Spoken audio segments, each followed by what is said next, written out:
Hello and welcome back. My name is Jack B. And as always, thank you for viewing my video.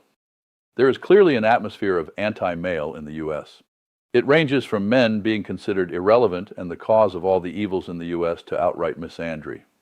Our society makes sure we all know about misogyny and male toxic behavior, but it appears there is no education on what misandry is and what female toxic behavior is. Both are alive and well in America. One is overt and the other is subtle. In order to correct an issue, people need to understand the issue. Misogyny is the hatred of women. Misanthropy is a general hatred of all human beings, not just men. Misandry is the hatred of men. Evidence of misandry, defined as contempt, hatred, or ingrained prejudice against men, does exist in America.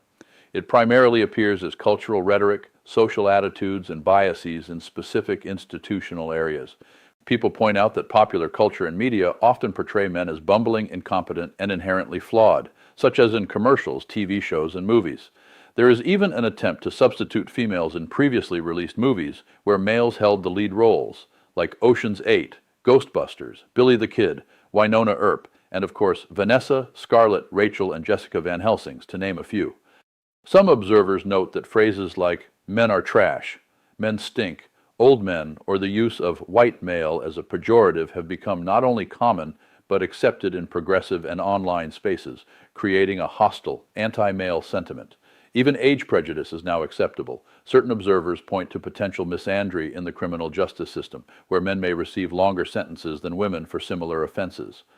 There is a belief that misandry is prevalent enough in certain, often progressive, academic, and professional cultures to be considered a problem. It is clear that misandry is becoming more systemic and an institutional force in America, but there are those that wish to deny it because it does not support their agenda. Misandry may be subtle, but it exists in America. Today, it is inbred into our society and culture. One might say some groups are groomed to be misandrists. There is a significant documented discourse in American society that often frames men as responsible for all social, economic, and political problems. This atmosphere is characterized by a focus on toxic masculinity, the patriarchy, and a trend where both men and women increasingly blame the opposite gender for their struggles. Then you have gendered blame trends. Research indicates that men are frequently placed in the perpetrator role, leading to a bias where society is more inclined to blame the male for problems.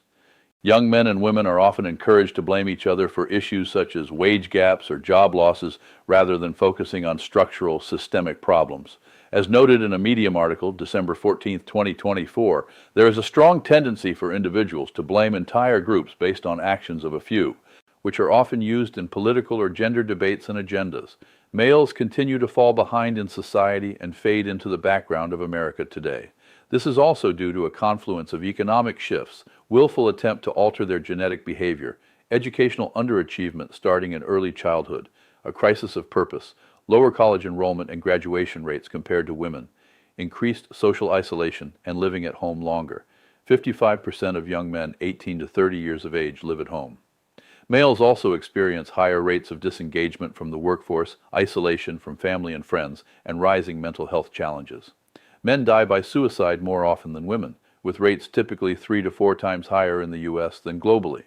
Women are more likely to report depression and attempt suicide. Men are less likely to seek help for mental health issues and are able to carry out suicide. Our society and the modern process strongly promote female strength, education, independence, and professional ambition. Modern culture, mothers and teachers increasingly celebrate females who defy traditional gender roles and encourages them to be assertive, aggressive, ambitious, ruthless, and independent. The rise of organized feminist movements, mentorship networks, and corporate initiatives actively work to elevate female voices above male voices. There are several factors we must accept to improve the quality of life for males, as well as females, to allow for a balanced and productive society. Our society is groomed to be competitive, combative, and we tend to blame and punish people rather than cure the issue. It is a fact of science that boys and girls are biologically different. Boys and girls are not only biologically different, but they behave differently due to those biological differences in similar situations. Female and male brains develop differently, and these differences begin in the womb and are present at birth. Their overall cognitive ability remains similar, but biological factors such as hormones and gene expression cause structural and developmental variations from day one. Typically, male brains are larger than female brains. Adjusting for size, the female brain appears to have more gray matter. Male brains have more white matter, which relates to and improves the connectivity between different regions of the brain. Genetic and hormonal influences cause differences in gene expression, such as DNA methylation. Prenatal exposure to sex hormones, like testosterone, enables the brains to take slightly different developmental paths in utero. Female infants often show earlier development of sensory skills and are biologically more attuned to human faces, voices, and emotional processing. The brain's genetic makeup determines how the child will be able to develop and cope with issues in life. Their environment growing up can influence their development and behavior. Generally speaking, boys are more animated than girls, and girls are often quieter than boys. Boys are often more animated, active, and impulsive than girls due to a combination of biological factors. Boys have higher prenatal testosterone levels affecting their brain development, and boys experience earlier development of gross motor skills. These biological differences often manifest as a greater need for physical movement, reduced impulse control, and a preference for activity. Studies suggest boy brains develop less serotonin, leading to lower impulse control, while the brainstem houses more spinal fluid, which is associated with higher physical energy. Some studies also suggest that a boy's brain structure has a larger amygdala, which can correlate to more intense physical reactions in stressful situations, while girls often show better development in areas related to impulse control, such as the prefrontal cortex. In addition, the cerebellum, which governs motor control and sensory perception, tends to be larger in males, leading to faster communication between the brain and body.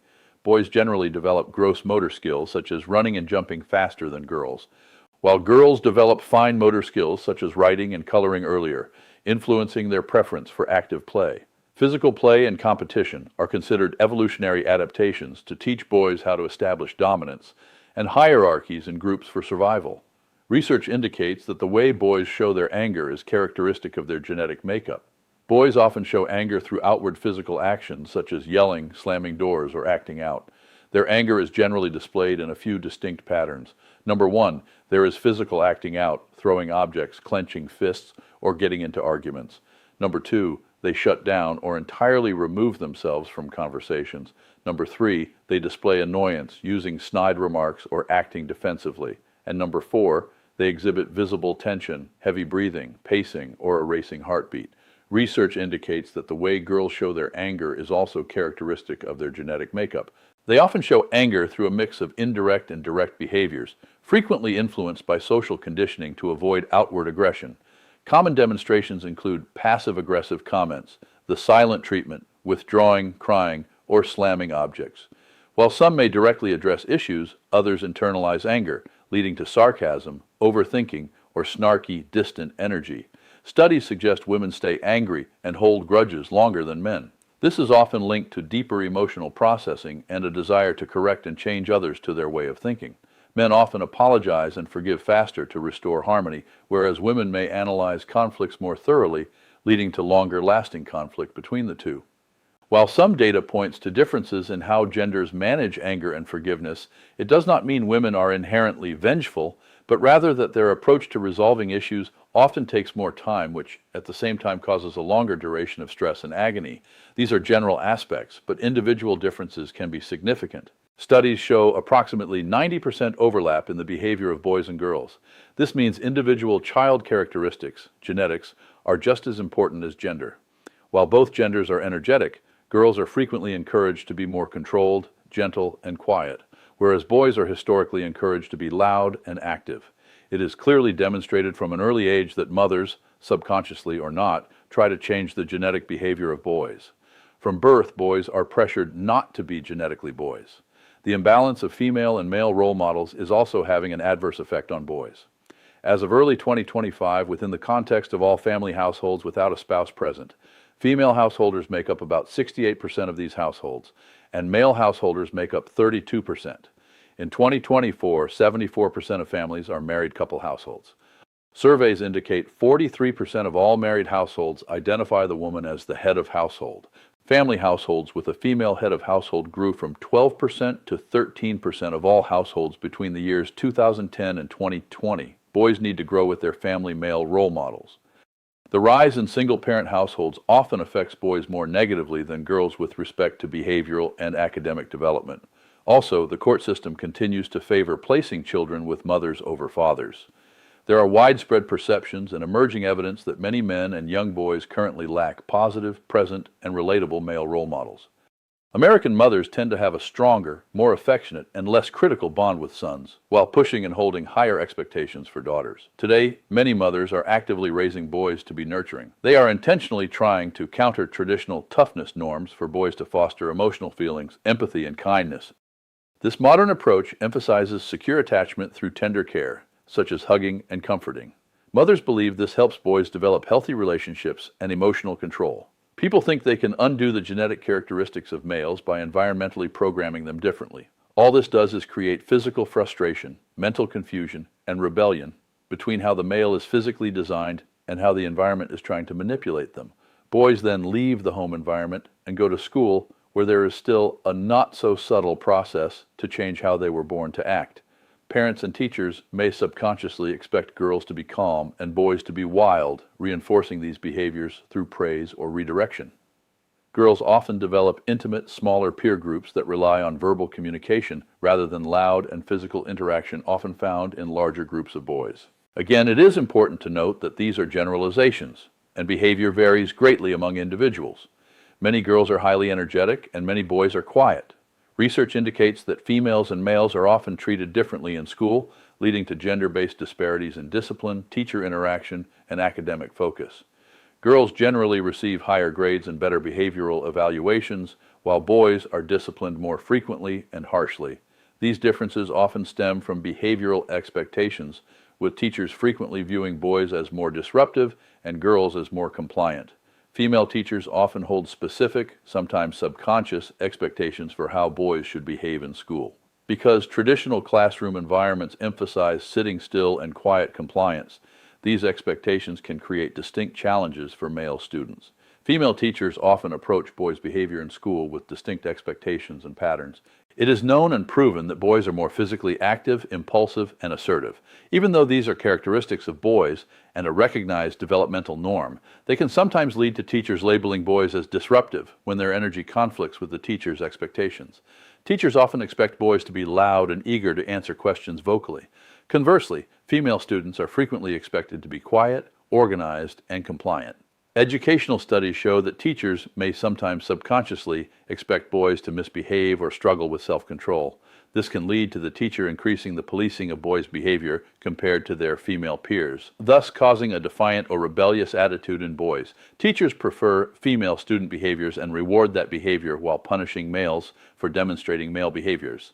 This creates an adversarial atmosphere with male students that cause them to shut down and not listen, thereby affecting their education. Teachers often hold academic expectations tied to gender, such as assuming boys will naturally excel in math or science but lag in reading or writing. These expectations influence how teachers grade, discipline, and interact with male students. When teachers view boys through the lens of these behavioral stereotypes, it can sometimes create a loop where boys feel emotionally disengaged or unfairly treated. Many educators advocate for structured outlets for energy and tailored learning approaches to better support male students' success. It is interesting to look at the demographics of educators. Grade school teacher gender demographics for the years 2020 to 2026 indicate a vast majority of educators to be females. In the kindergarten and pre-K grade levels, male teachers represent only about 3% of teachers. In elementary school, pre-K to 6th grade, there are approximately 89% female teachers and 11% male teachers. In middle school, grades 7 through 9, there are approximately 72% female and 28% male teachers. In high school, grades 10 through 12, there are approximately 60 to 64% female and 36 to 40% male teachers. In addition, the number of male teachers in public schools has declined from 30% in 1987 to 23% in 2022. Men are more common in physical education, mathematics, and social studies, but they are significantly underrepresented in English and special education classes. Overall, about 80% of the combined elementary and middle school teacher workforce in 2024 were women. Females tend to have different interests and areas of study than males. Their interests usually lead them into areas that influence people. According to the National Center for Education Statistics, since the mid-1980s, females have earned the majority of college degrees in the U.S. and have outpaced men in college completion. Women account for roughly 63% of associate degrees, about 58% of all bachelor's degrees, approximately 63% of master's degrees, and women earn around 57% of doctoral and professional degrees. Women predominantly earn degrees in biological sciences, health professions, including nursing, education, 77 to 78%, and social and behavioral sciences, 65%. Women have high concentrations, around 75% of degrees in psychology, and earn about half of all science and engineering bachelor's degrees. Females continue following their interests after obtaining their degrees by entering the workforce in the area of their study. Having presented all this information, there is still the issue that are nefarious people who thrive and profit from division in America, and they wish to keep the gender wars as well as other conflicts alive and active. In summary, research indicates there is evidence of the following. From birth, females try to raise males differently than their genetic makeup. The education system has a systemic issue with negative expectations and treatment of males. Our culture and society have migrated to a subtle atmosphere of misandry. Odious people want to continue the strife for their own profit. People do not want to hear these statements, but there are indications they are true. And until all humans are treated equally for who they are, there will be all sorts of divisions in America, preventing America from becoming a great place to live and thrive. An effort needs to be made not to punish males for being males. We are all genetically predisposed to exhibiting certain characteristics. Well, these are my thoughts for today. And again, whether you agree or disagree, please verify the information presented. Thank you. And until next time, take care and be safe. No, Kevin. Me na do it. Ooh.